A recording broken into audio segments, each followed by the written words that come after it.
What is going on, everybody? Welcome back to Knives of the Round Table. My name is Marco, and today we're going to be taking a look at Medford knife and tool. This is the brand overview for Medford knife and tool, and we're going to be talking about what the brand does right, about what the brand could do better. We're going to be talking about if they have an iconic knife in their lineup, and I'm going to give you my recommendation if you want to try out a Medford knives, which knife you should be taking a look at. So let me. This is a sampling of their lineup. I think it's a good sampling, and let me show you what I've got here. The first one that I have here is the Slim Midi Marauder. Okay, this is in Magna Cuts. That's my latest Medford acquisition. This right here is the Medford Eris. It's a tiny little knife that I like quite a bit. This one is the Medford Midi Marauder. So the Slim Midi is the slim version of this knife. What we have here is the Micro Praetorian. That's Medford usually does two grinds, a drop point and a tanto blade. So that's what those are. This one right here is the Medford Theseus. And finally, you have the button lock smooth criminal. So let's start. Medford does this thing where he doesn't stamp the actual steel. He does like this code. So if you see an S, it's S35VN. If you see an M, it's Magna Cut. If you see a D, it's D2. A 9 is S90V. I believe this 45 is S45VN. So that's kind of what you get from the Medford knives.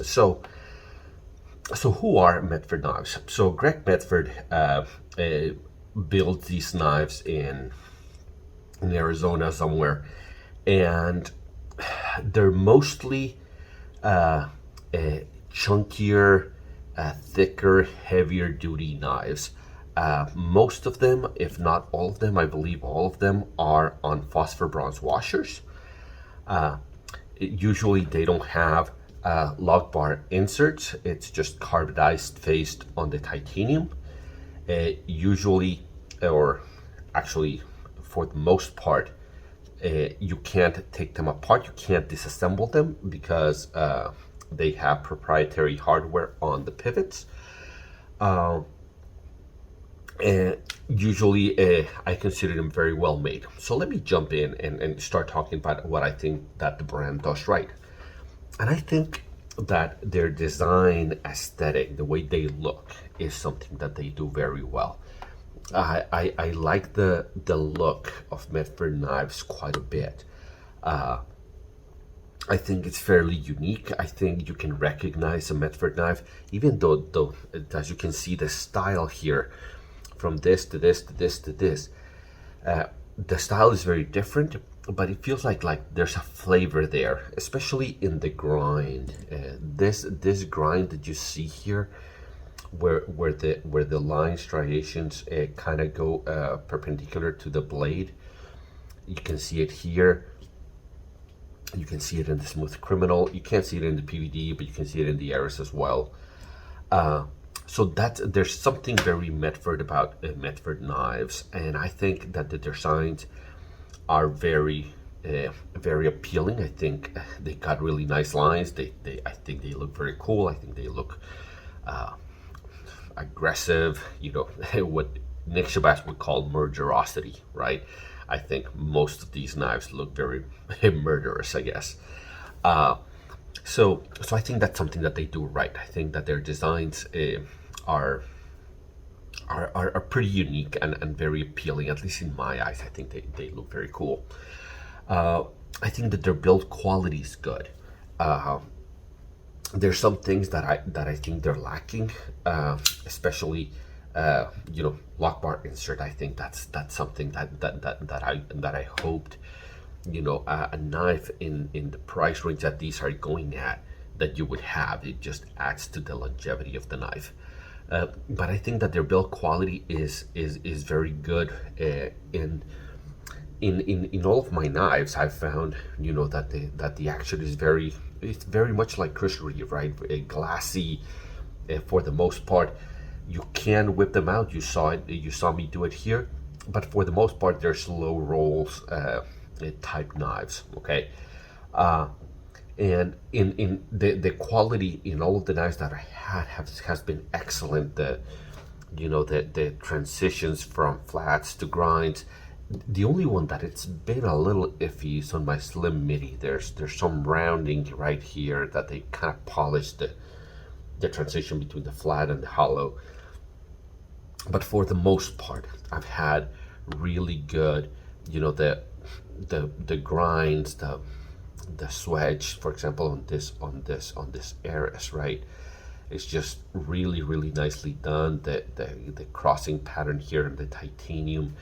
It's just I think they do a very good job. I think they're good quality knives. They're American made, and if you ask Greg Medford, you know, he is American made 100%. So obviously, being in America, I like that they do that.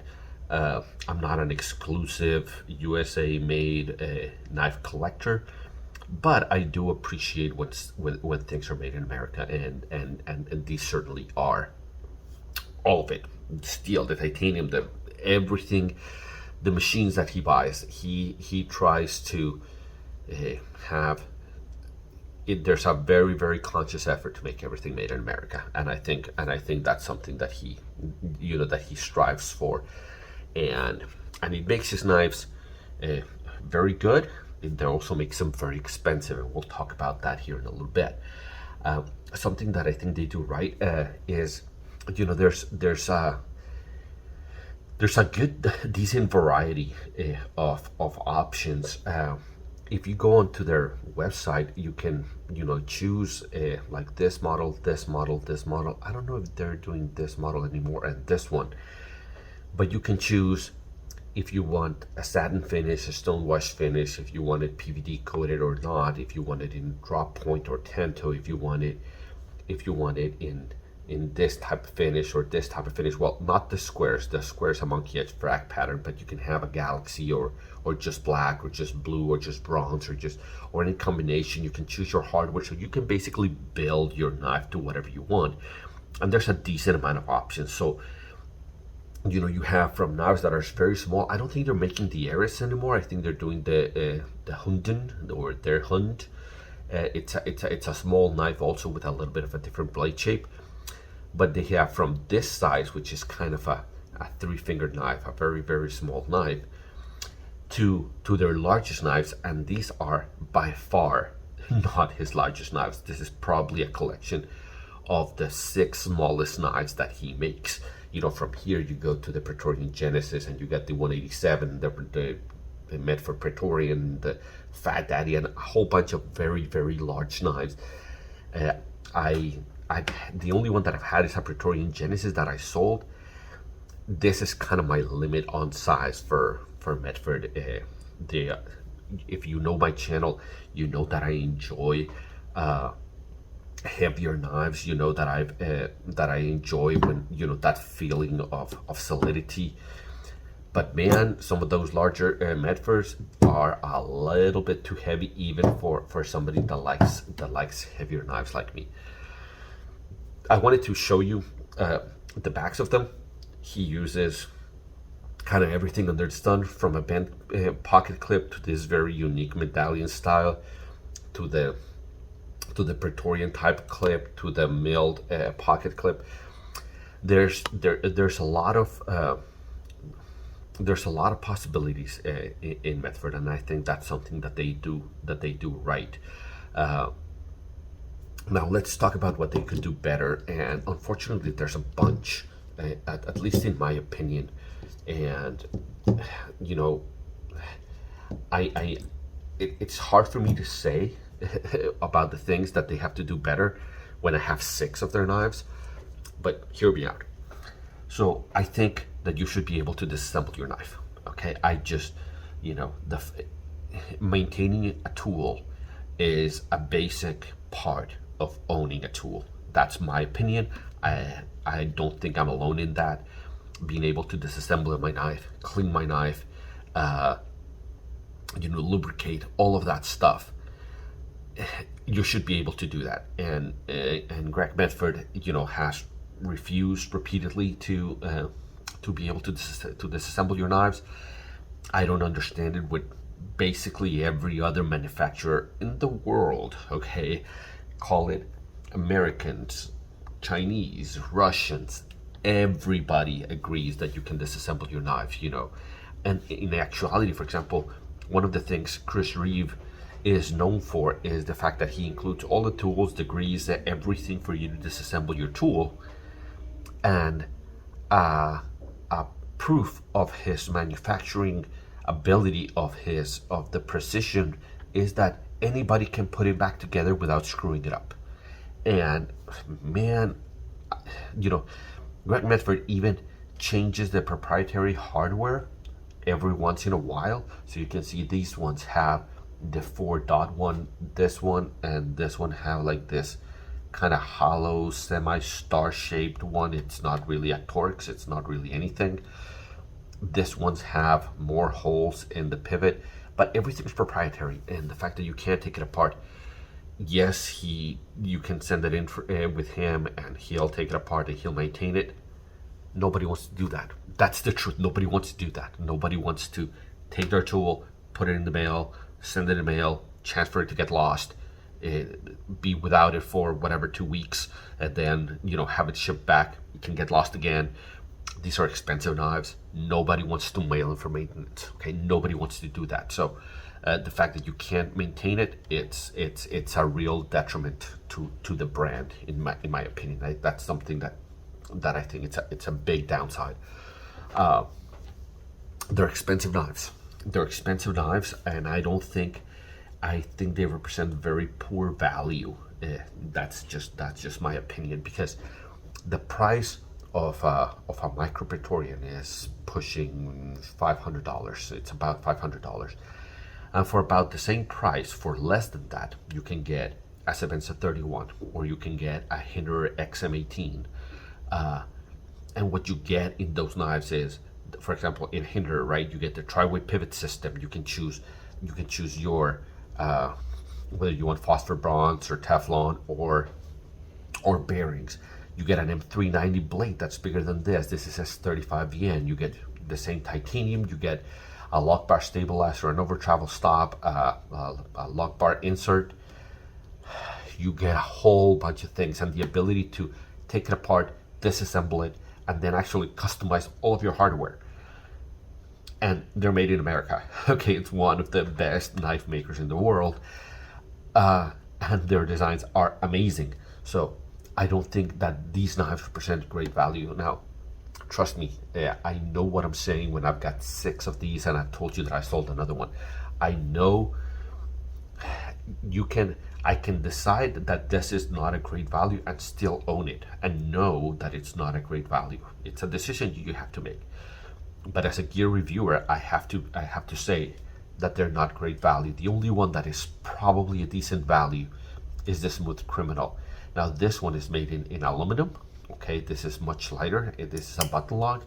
The action on this is really, really nice. So I think the Smooth Criminal is probably the best value of the bunch. But this one is, I think it's $400, and it's a tiny little knife in D2. So very, very much not a great value. I think they are probably $100 to $200 overpriced. It's my opinion. I think for example, you get into the S90V versions, and you're pushing $700 for a Praetorian Genesis or thereabouts. It's just a tremendous amount of money. So I think that they're very good quality knives, but they're not great value. They are not great slicers. Okay, most of them are very thick blades. Okay, if I give you a comparison to the blade of a para 3, you can see it's damn near twice as thick, and most of them are that way. You see, obviously the slim midi is slimmer. It's probably the sliciest version of it, but the norm in Medford knives is not that. It is by far they are sharpened wedges. Okay, so they are very robust, and you can probably pry and do all kinds of stuff with them. I'm not recommending it, but you probably could. But they're not great slicers. Okay, so we've gone over what the brand does right. I think there's some real challenges for Medford, especially. Well, not real challenges. I think that the price is probably the biggest challenge, but changing the hardware to where you can do it Torx. Please, Greg, please just let us disassemble the knives. It's it just feels like it feels like it's something that we ought to be able to do, and that's just my very personal opinion. Iconic knife in their lineup. Well, I'm not sure iconic is the word. I think probably the most known knife in their lineup is the Praetorian, which is the large version of this one. This is the Micro Praetorian. There's a Praetorian Genesis, and then there's a Praetorian, which is larger than this. It's a big beefy monster, and that's probably his. It's probably where everything started for him. And the Midi Marauder became shorter in this direction and a little bit shorter. The Slim Midi became thinner. This one became smaller, but everything's kind of been, where a lot of it has been variations of that. The Theseus is kind of a weird bird in his lineup. I like it. But it's a big chunky beast. Just take a look. The thickness of this is well over. It's probably 5/8 of an inch. It's very, very thick. So I would say, I'm not going to call it iconic knife in their lineup. At least not in the same sense that if you see a Sebenza, it's very recognizably iconic. If you see an XM18, it's very recognizable. There's knives that are very recognizable. Like if I show you a pair 2, right? That's iconic. The shape, the look of this knife, everybody recognizes a pair 2. I think people would struggle to recognize a Praetorian from a Praetorian Genesis, from a from a lot of his lineup. But probably the most well known is going to be the Praetorian. Now, which knife do I recommend if you want to dip your knife, your toes into Medford knives? See, the one that has the best action by far is the button lock of the Smooth Criminal. Okay, so if you're looking for something, that has any action at all, then you're looking for the Smooth Criminal. The rest of these knives, they're more of a slow roll type of knife, or you have to give it significant risk to get them to deploy. They're not fidget knives, not by far, except for the Smooth Criminal. But if you want to experience Medford, okay, I would say that you should start here. So the Micro Praetorian, I wear large gloves, and this is just a tad small, but I like the size of the Micro Praetorian. But I think so if you have medium hands, okay, medium hands or smaller, I would say go with the Micro Praetorian. I think this is a great knife to kind of dip your toes into the Medford pool. It has a lot of elements that are classical Medford. Now, if you wear large or extra large gloves, then I would say to go with the Midi Marauder. Okay, I don't recommend the Slim Midi. I don't think that this is very Medford-like. This one is thicker, it's chunkier, it's heavy, it's robust. It's everything that I think Medford is. So I think if you wanna try them out, I would suggest you start here. If you have medium, large, or extra large hands. If you have medium, small, or smaller hands, then I would suggest you try this one, the Micro Victorian. Now they make these two in tanto versions as well, so that's kind of your preference whether you want one or not. And one last thing that I forgot to mention is that other than the Smooth Criminal, the ergonomics on these is not great.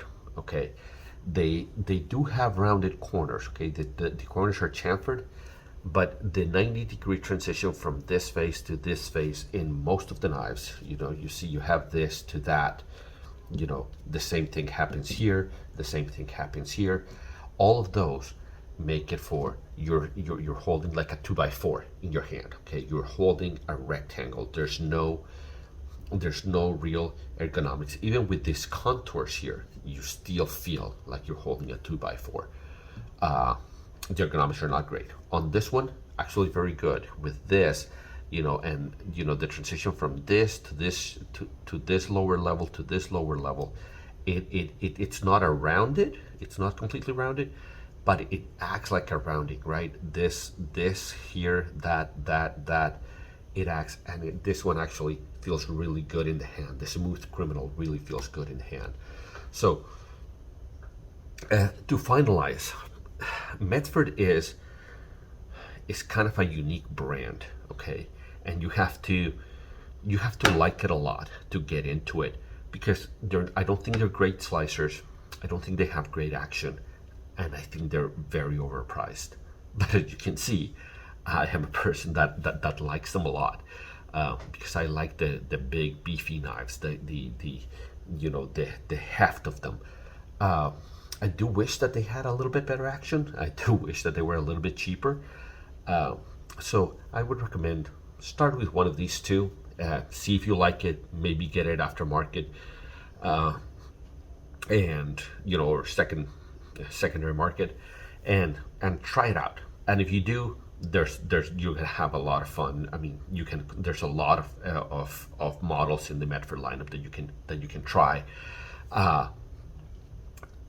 I think, but if you're looking for something that's fidgety, there's only one that you can get. That really the Smooth Criminal is really the only fidget knife that you can get from Medford. Guys, hopefully this helps you into getting a little bit of an overview of the knives in the Medford lineup, in the stuff that he does, in the stuff that they do right, in the stuff that they have a little bit of a challenge, and hopefully this allows you, if you're trying to make a decision, maybe this helps you even in the sizes, right? Putting them all side by side, maybe that helps you make a decision. Well, guys, if you think that I earned it, then like and subscribe, only if I earned it, and don't get notified, because nobody likes to receive more emails. You know where to find my content if you want to see more. And until I see you at the next one, take care.